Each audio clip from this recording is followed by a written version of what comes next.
Roasted almond cake बनाने के लिए यानी कि बादाम फ्लेवर वाला केक बनाने के लिए हमने एक बड़े साइज का बर्तन ले लिया है। उसमें डाल देंगे 1/4 कटोरी के करीब तेल। तेल ध्यान रखें उसमें कोई भी खुशबू ना होनी चाहिए। डाल देंगे 1/3 कटोरी के करीब ताजा फ्रेश दही। अब तेल और दही को हम अच्छे तरीके से थोड़ा सा फेंट लेंगे। अच्छे तरीके से फेंटने के बाद अब हमने ली है चीनी। चीनी को यहाँ केक के लिए पीस कर लिया है।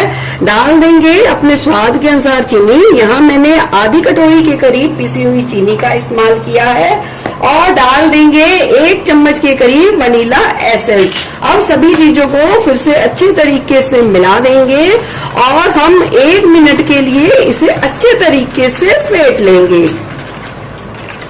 अच्छे तरीके से फेंटने के बाद अब हम लेंगे इस तरीके की एक छलनी। उस पे डाल देंगे हम 1 कटोरी के करीब मैदा। 1/4 कटोरी के करीब डाल देंगे ये बादाम का आटा। 1/4 कटोरी आपको बादाम लेने हैं और मिक्सी जार में उसको डालकर बारीक पीस लेने हैं। वो बादाम का आटा केक के लिए तैयार हो जाएगा। अब डालेंगे आधी चम्मच के करीब बेकिंग पाउडर। आधी चम्मच डाल देंगे बेकिंग सोडा। 1 चुटकी के करीब देखिए डालेंगे नमक। अब सारी चीजों को इस डोंगे में अच्छे तरीके से छान लेंगे ताकि कोई भी गुठली ना आए। अब बचे हुए रेशे को हटा देंगे।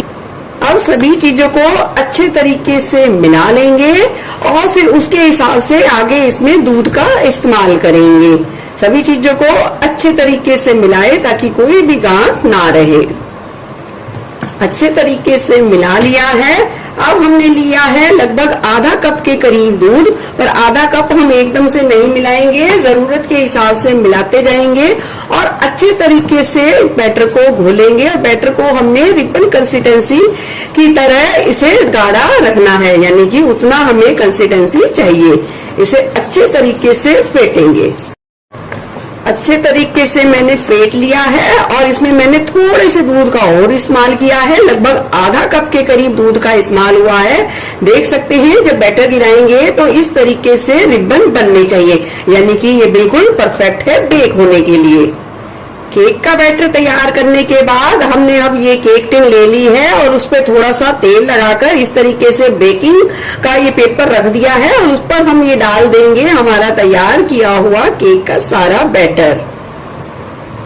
अब हम इसे थोड़ा सा इस तरीके से टैप कर देंगे ताकि चारों ओर अच्छे तरीके से एक समान रह सके।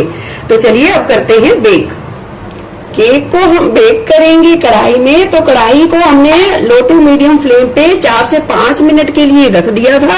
और अब हम इसमें डाल देंगे ये नमक। ये नमक मैंने पहले भी बेकिंग में यूज किया है तो उसे ही डाल देंगे। अब नमक को हम अच्छे तरीके से फैला देंगे।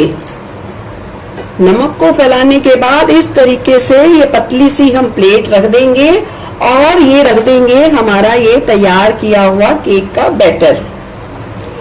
और हम इसे अच्छे तरीके से ढक देंगे ताकि कढ़ाई में बिल्कुल भी हवा ना जाए। लो टू मीडियम फ्लेम पे हम इसे 25 से 30 मिनट के लिए अच्छे तरीके से बेक होने देंगे। अब क्योंकि ये बादाम केक है तो हम गार्निश भी बादाम से करेंगे। उबलते हुए पानी में हम डाल देंगे बादाम और 2 मिनट के लिए इन्हें उबलने देंगे। उबलने के बाद थोड़ा सा पानी जैसे ही ठंडा होगा उसे हम छान लेंगे और बादाम के छिलके निकाल लेंगे। इधर बादाम को अच्छे तरीके से छील लिया है और उसे इस तरीके से 2 भागों में डिवाइड कर लिया है। और इधर हमने बादाम को रोस्ट करने के लिए यानी कि भूनने के लिए कढ़ाई ले ली है। गैस की लो फ्लेम पे हम बादाम को अच्छे तरीके से कुरकुरा और एक अच्छा प्यारा सा कलर आने तक भून लेंगे। आपके पास ओवन है तो आप ओवन में भी कर सकते हैं। बादाम को भूनने में लगभग 15 से 20 मिनट का समय लगा है। ये बिल्कुल मूंगफली जैसे करारे हो गए हैं, लगभग मखाने जैसे। तो चलिए अब इसे निकाल लेंगे प्लेट में और ठंडा करेंगे। इधर केक को बेक होते हुए लगभग 50 मिनट के लगभग समय हो गया है। मैंने एक बार चेक किया था तो नहीं बेक हुआ, तो और थोड़ा सा पकाया है। अब इसमें हमने ये डाला है चक्कू, ये बिल्कुल साफ निकला है, इसमें कोई भी गीलापन या केक का बैटर बिल्कुल नहीं चिपका। इसका मतलब केक बहुत ही अच्छे तरीके से बेक है। और ये देख सकते हैं किनारे भी थोड़े थोड़े से छोड़ना शुरू हो गया है।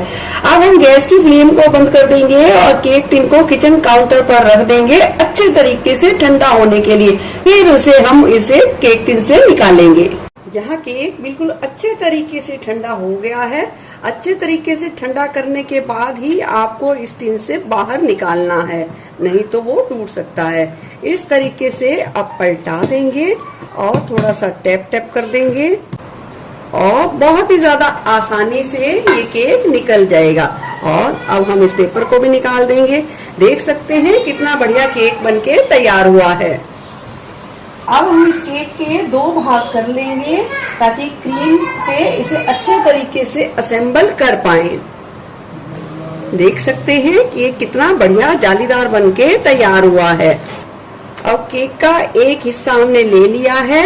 अब मैंने 2 चम्मच के करीब चीनी को आधे कप पानी गर्म में अच्छे तरीके से घोलकर पानी को फिर ठंडा कर लिया है। अब इस सिरप से हम केक को थोड़ा सा मॉइस्ट करेंगे।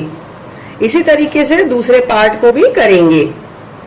अब शुगर सिरप लगाने के बाद ये हमने ले ली है केक व्हिपिंग क्रीम।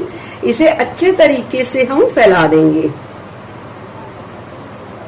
दोनों पार्ट पे। बिल्कुल अच्छे तरीके से फैलाना है ताकि केक बिल्कुल भी दिखे ना। अब केक के दोनों पार्ट को असेंबल साथ में कर दिया है और क्रीम लगा दी है अच्छे तरीके से। और अब हम बिल्कुल अच्छे तरीके से ये रोस्टेड बादाम जो हमने तैयार किए थे उससे हम बिल्कुल सजा देंगे।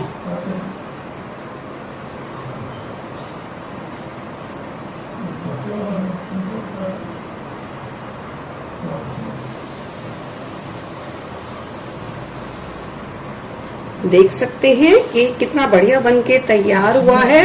ये